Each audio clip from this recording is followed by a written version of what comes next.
வணக்கம். எனதருமை காவி சொந்தங்களுக்கு, மதுரையில் திருப்பரங்குன்றம் மலைப்பகுதியில் கடந்த ஒரு மாத காலமாக நடந்து வரும் பிரச்சனை எத்தனை பேருக்கு தெரியும்? எந்த செய்தித்தாளிலும் தொலைக்காட்சியிலும் இது வரவில்லை. காரணம் என்னவென்று அவர்கள் தான் அதை முடிவு பண்ண வேண்டும். எவ்வளவு பெரிய பிரச்சனை! கந்தர் மலையை சிக்கந்தர் மலை என்று போஸ்டர் ஒட்டி ஒரு ஆர்ப்பாட்டம்.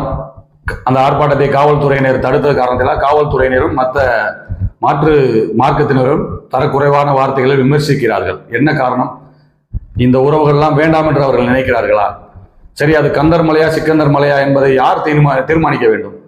1928 லண்டனில் உள்ள பிரிவி கவுன்சில், அதாவது நம்ம ஊரில் இருக்க சுப்ரீம் கோர்ட் போல உயர்ந்தபட்ச நீதிமன்றம், அது ஆங்கிலேயர் காலத்தில் அங்கே 1928 அந்த வழக்கு தொடர்ந்து 1935 அது கந்தர் மலைதான் என்று தீர்ப்பளிக்கப்பட்டது. மேலே இருக்க 33 சென்ட் மட்டும் சிக்கந்தருக்கான அந்த தர்காவாக இருக்கட்டும் என்று அந்த தீர்ப்பில் கூறப்பட்டுள்ளது.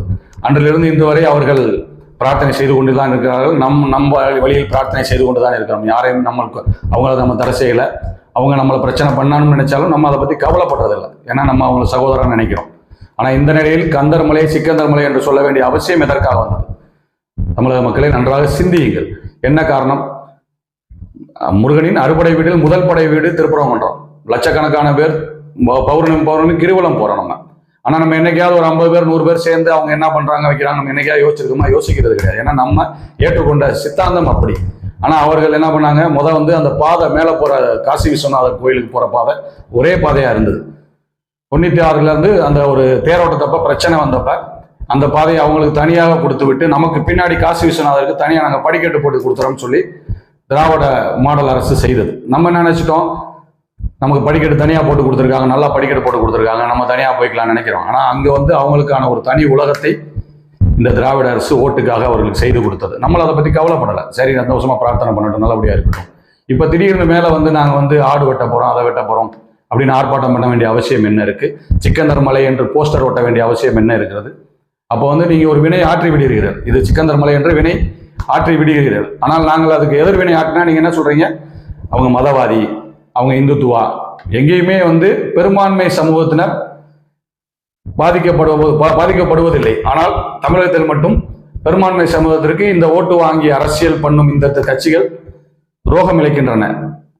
காரணம் இவங்க நம்ம என்ன செஞ்சாலும் இவங்க நமக்கு திரும்ப ஓட்டு போடுறாங்கன்னு ஒரு நம்பிக்கையில் அவங்க தவறு பண்ணிட்டு இருக்காங்க. அந்த தவறை திருத்துவதற்கு நமது அடுத்த தலைமுறை குழந்தைகளா இருக்கட்டும், நமது கலாச்சாரமா இருக்கட்டும் பாதுகாக்கப்படணும். நமக்கான ஒரு அரசை நம்ம உருவாக்க வேண்டும்.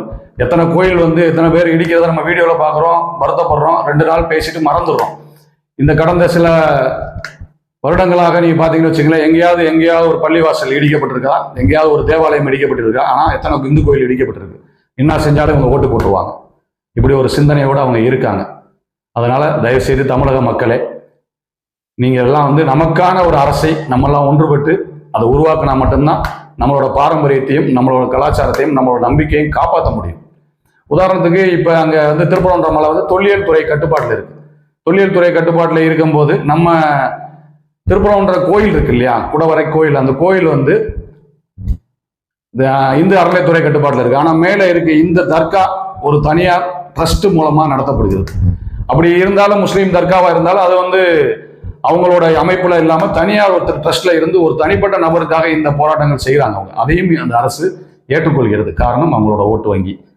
96 மேல திருப்பரங்குன்றம் கோயில் மலை மீது மகாதீபம் ஏற்ற வேண்டும் என்று தீர்ப்பு நமக்கு வழங்கியிருக்கிறது. கிட்டத்தட்ட 30 ஆண்டுகளாக ஆக போகுது. இன்னைக்கு வரைக்கும் மேல மகாதீபம் நம்மளை ஏற்ற விடலை. மோட்ச தீபம் ஏற்றுற இடத்துல தான் தீபம் ஏற்றுறாங்க. மேலே அவங்க கோர்ட்டில் நமக்கு தீர்ப்பு சொன்ன இடத்துல இன்னைக்கு வரைக்கும் நம்ம ஏற்ற விடல. நம்மள வருஷம் போராட்டம் பண்ணுறோம். 500 பேர் 1000 பேர் ஆர்ப்பாட்டம் பண்ணுறோம். ஒரு நாள் கைது பண்ணுறாங்க, விட்டுறாங்க, நம்ம மறந்துடுறோம். மக்கள் ஏன் இதை சிந்திக்க மாட்டேறீங்க? நமக்கான இடம் நம்ம அவங்க 33 சென்டை நம்ம வேணும்னு கேட்கலையே, இல்லை அங்கே போய் நம்ம தீபம் ஏற்றுறோம்னு சொல்லலையே. ஆனால் மொத்த மலையும் அவங்க கட்டுப்பாட்டில் இருக்க மாதிரி மேலே தீபம் ஏற்றக்கூடாதுன்னு இந்து அறநிலையத்துறை நம்மளை கட்டுக்குள்ள வைக்க பார்க்குது. இதுக்கு காரணம் என்னன்னா நம்மகிட்ட ஒற்றுமை இல்லாததான். இந்த ஒற்றுமையை போக்க வேண்டும் என்றால் ஒற்றுமையை நம்ம இணைக்க வேண்டும். இந்த இணைப்பினால் நமக்கு பின்னாடி வரும் சந்ததியினர் சந்தோஷமாகவும் நிம்மதியாகவும் எந்த ஒரு கட்டுப்பாடின்றி சுதந்திரமாக வாழ முடியும்.